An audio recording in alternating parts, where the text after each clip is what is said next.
Now, you and your wife, Jess, moved from Australia to Calgary, and then from Calgary to Toronto to plant, the church C3 Toronto as a church plant. Take me through that journey. How did it all begin? Just trying to be obedient to God and hearing His voice. I think you kind of get this gut feeling, and over time you learn that there's a little bit of God in that, and you just keep walking it out and following that. Now, I want to read something. You say the vision of your church, and this is, on your website, by way of your purpose for existing is to connect people to God. Someone reading this, logging on your website will say, well, that doesn't seem any more unique than any other church website, but connect people to God. But what's interesting about C3 Toronto, your work, is that the people you're connecting is an age group, statistically, and an age group we see many churches struggling to keep, youth and young adults. The majority of your church is comprised of that young adult 18 to 35, 18 to 40 age group, around that ballpark. What do you think is unique about what you're doing? What are you doing to attract them? Yeah, I think trying to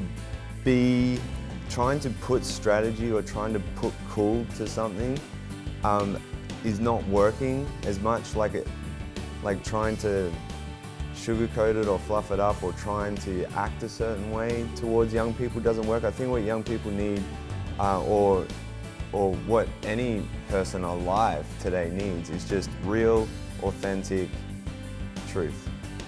And whether you dress like us or you're dressed in a suit, I don't think that really matters. Whether the lights are great and awesome and you've spent thousands of dollars, or if it's a really plain platform, I don't think that really matters. I think authentic, real and true, and you being that way, living in a way that people can see,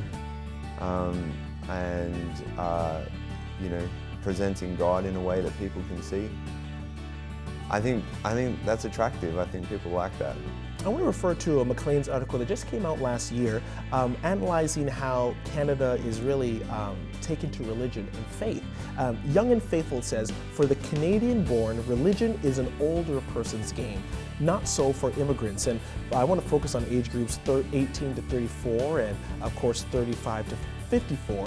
And we're seeing from those who are born in Canada, an increasing number of people are leaving the church, not really connected to attendance, not really connected to embracing religion.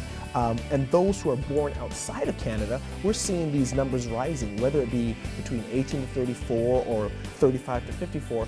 What do you make of these numbers, especially those born in Canada that are really getting increasingly disconnected? Religion is dated. I think it's about relationship with Christ. I don't want to be pointed to religiousness. I think having that relationship with Christ, whether you're young or you're old or whatever, I don't think that matters. If we're trying to reach people to be more religious and trying to turn people to religion, I think we'll fail. But if we try and reach people and show them Jesus and turn them to relationship, I think that's going to attract any age demographic. What kind of leaders do you believe this country is in need of from men of faith like yourself?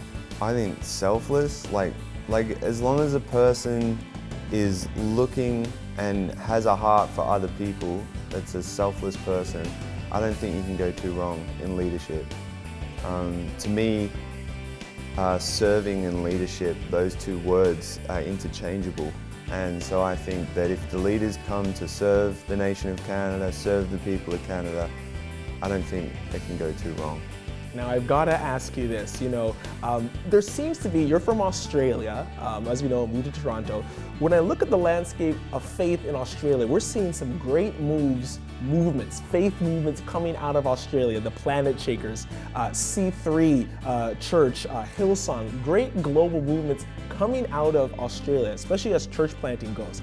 Is there some type of Aussie power and Aussie anointing that you're flowing in that is coming out of Australia? There seems to be something unique going on there. Yeah, it's Vegemite, man.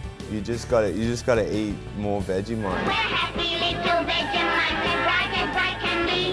We all enjoy our Vegemite for breakfast, lunch and tea. I don't think there is anything. I think We have amazing people that have taken a lot of ground in Australia. People like Brian Houston and Phil Pringle, the leader of C3, has really taken a lot of ground for us.